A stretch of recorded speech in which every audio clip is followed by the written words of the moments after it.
Goedemorgen, het weer een compleet andere dag, eenjesdag, maar ook legere temperaturen van zo'n 11 graden. En ja, dat nemen we in meteotermen een koudere luchtsoort en dat is een onstabiele luchtsoort. En dat wil zeggen dat in een onstabiele luchtsoort gemakkelijk buien ontstaan kunnen. En dat hebben we dus ook de komende dagen. Maar eerst even naar Joen vannacht. Joen vannacht verwacht ik buien, vooral onder de kustgebieden, vooral omdat het zeewater een rol speelt. Omdat warm zeewater helpt de buienactiviteit, dus daar de meeste buien. Misschien ik wel maar een klap tonger.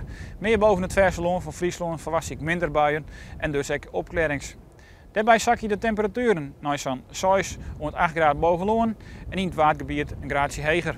De wind die is vrij stevig, dus ook een waarschuwing voor windstieten, want er staat een vrij krachtige harde wind uit het westen en het zuidwesten.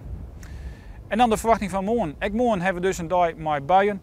Dat wil ik zeggen dat er ook wel ruimte is voor de zinnen. Het kan ook best wel een knap water bewijzen, lange tijd met droge momenten. Maar er komen ook zeker een aantal buien te vastkomen.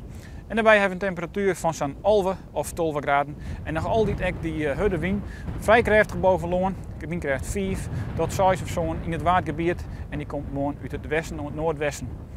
Dan wel weer touw ontvruchtig voor de komende dagen. En die zit in het teken van een verbetering. Toons hebben we nog een wat lege temperatuur, een graad of 10. Maar misschien een bui, maar zeker ook wel meestentijds van de dag droeg waar en ruimte voor de zinnen. En dan zullen we daarna toch ook de verbetering verder tot stand komen met droeg waar op vreed en sneeuwen. Er is ruimte voor de zinnen, er binnen stapelwolken en de temperaturen die gaan naar normaal voor deze tijd van het jaar een graad of 12. En daarbij hebben we een matige en vrij krachtige wind komend uit het zuidwesten. En hoe het verder uitpakt, daar doen we meer. Nog een opvlakking verder.